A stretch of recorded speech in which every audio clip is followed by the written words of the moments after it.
So we're going to have a little fun now using the Inktense blocks and Inktense pencils. One of the great qualities of Inktense is that you can draw on fabrics with it. Silk, cotton, anything that's quite absorbent and not synthetic. We're going to take a simple canvas bag today. So in preparation for this, I've got a piece of scrap card in the bag, and I've also put a few sheets of sketch pad paper over the top of the cardboard just to give us a nicer smooth surface and to reduce any of the texture of the cardboard itself. So just slide that in the bag and then we're ready to go. So we're going to start off by using a teal green Inktense block, and I'm just going to use this to draw directly onto the canvas, just dry with no water involved at all. So I'm going to use the edge here just to put in a big circle. So just going to draw quite a large circle here. Obviously it doesn't have to be an accurate circle.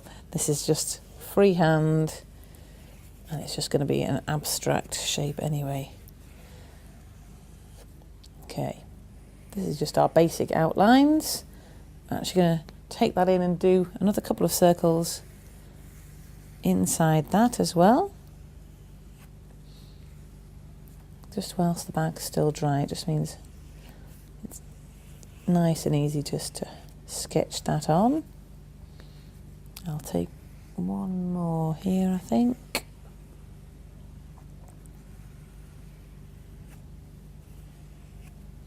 And then maybe we'll take one off centre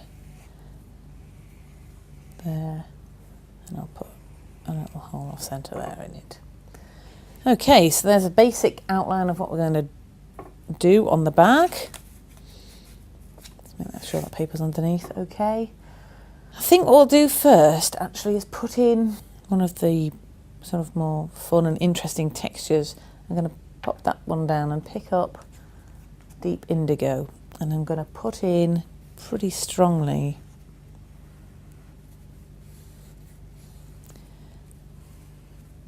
an outline around this circle with that. Give us a nice deep tone of colour there. As soon as we put the water on here, you'll see how these colours really burst to life. But for now, I'm just going to work dry. I'm going to take the slightly lighter blue and just work that in just inside the dark there.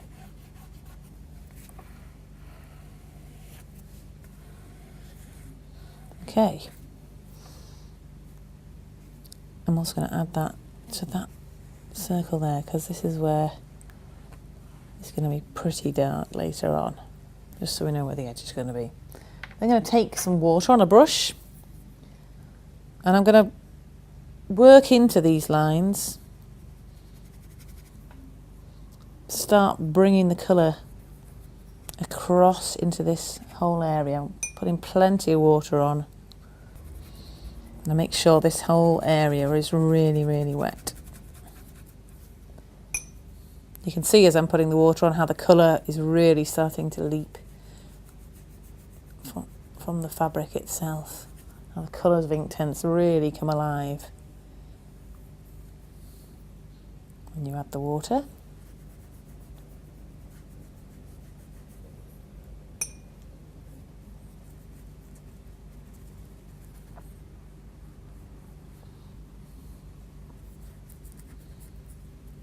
We've got a bit of cotton under there, but never mind. That's giving us a little bit of texture, quite like that. So what we've got to make sure we do is make sure that all the dry marks become saturated and wet, because it's when Inktense has been wet and then dried again, that's when it becomes permanent. So as long as we make sure of that, we're going to be okay. Right, let's colour in the whole of this circle here with just water. Make sure it's really nice and wet.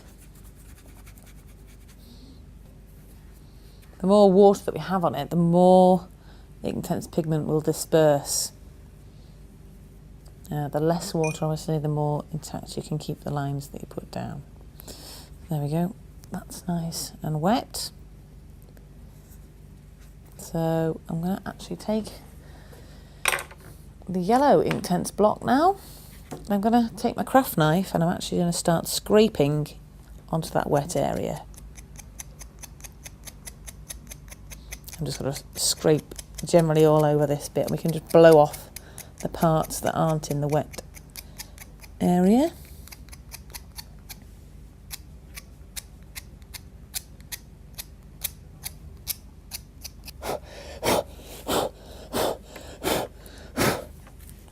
See, as they hit the wet, they start dispersing, but we're just going to give them a little helping hand by dabbing a wet paintbrush over the top of some of them. A bit more water on than that, I think. You can always go over the top again.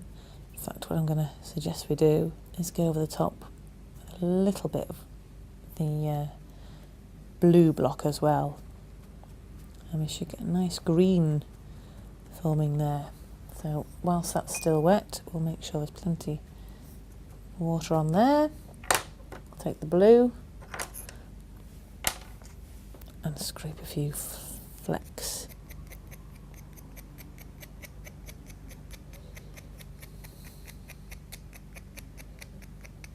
Okay.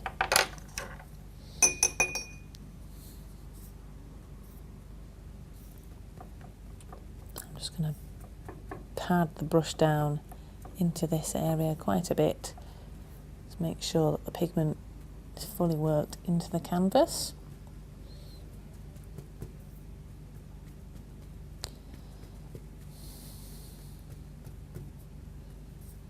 It's nice to see the colours there blending, so we've got a lovely beautiful green here now. Okay, so you've got a bit of a line here. What we're going to do is just to blend this in, we're going to work directly onto the wet area with the block itself. So I'm just going to take the lighter blue and just start working around the outline. You can see it's much more intense when you're working into a wet area.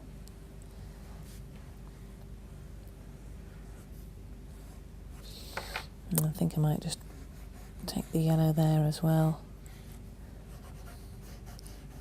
just so that really gets a good blend in. Right. Whilst that's still all wet, I'll just do a final little blend around that bit there.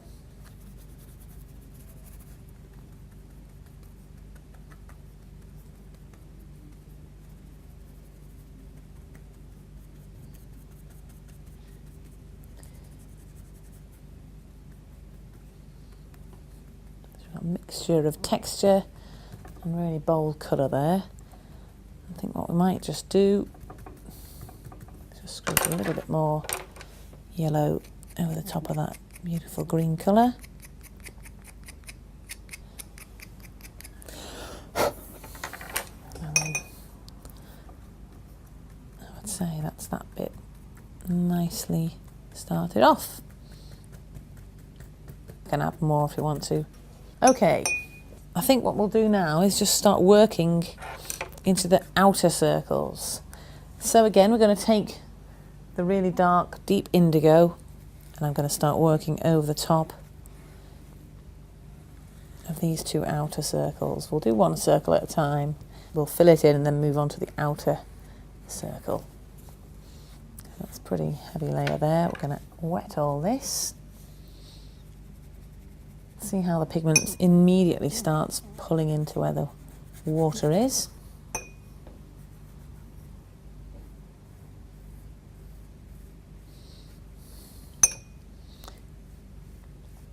If you want a more accurate line, instead of allowing everything to spread out, which is quite nice, I think, particularly on this kind of work.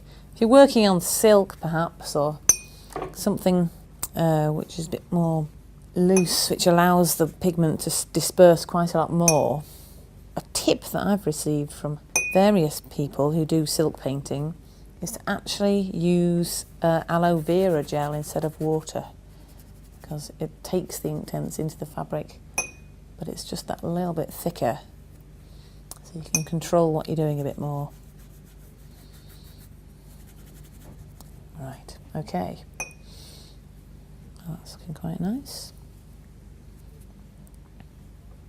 Right, so once you've got the two outer rings filled in, we've just been going around with the yellow and the dark blue, just blending them over the wet area. So it blends nicely and you get really intense colours. We're just going to move on to the centre. So I'm just going to find that last bit in there. Let's go for this centre area. I think for this one actually, put a slight base layer down in the yellow. Just to give us a nice kind of glow as we put the water on.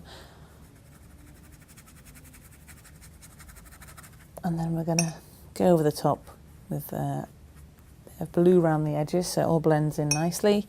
And then I'm going to pick a pencil up, start adding some detail, I think. In fact, whilst we're about it, let's just take that yellow right across.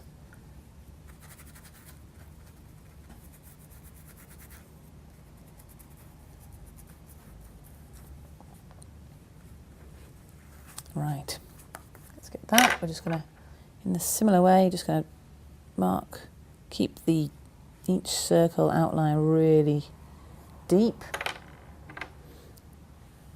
Start to blend it in slightly there. I'm just going to keep it quite light here. So we're going to add more texture in with the pencils and also around that inner hole in the middle. We'll take the brush, just spread out this colour a little, and then we'll pick up the pencil and start working over the top.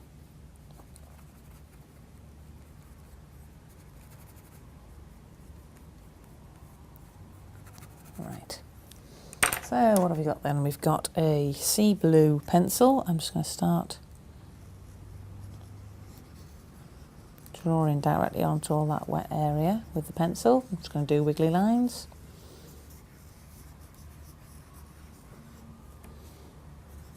Nice contrast there between the seeping colours underneath and pretty strong lines of the blue. I've also got an apple green pencil which I'm going to work in on top of the blue.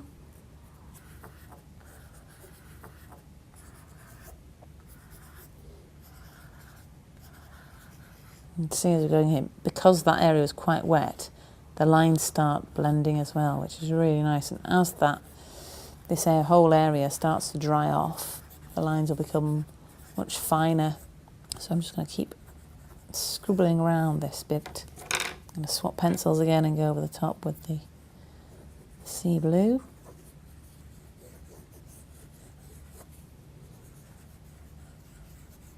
Just totally random squiggles. We'll swap again, just so the blue doesn't take over. And go back over the top with the green. And I think that's looking pretty cool. A couple more final little squiggles. Okay, I'm just going to put a few lines across the outer circle.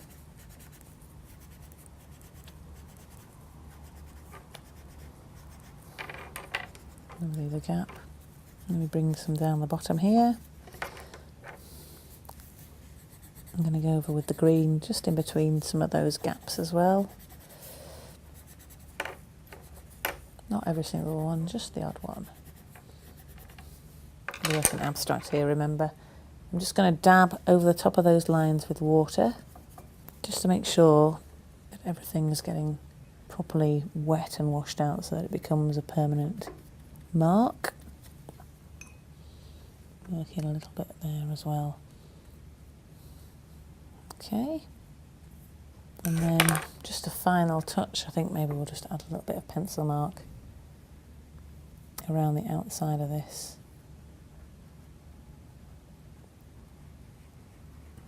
Working into the edge gives it a little bit of extra texture around the edge there, a bit more of a dynamic shape. There we go. We'll just dab over that again, see if we can get some of that pigment shooting out into that shape. then I think we've got us a pretty cool shopping bag. I'm just going to work a little bit of yellow into that corner there where it's starting to dry. A little bit paler than I'd anticipated. I'll just quickly wash that in. All done. There we go, a lovely unique shopping bag.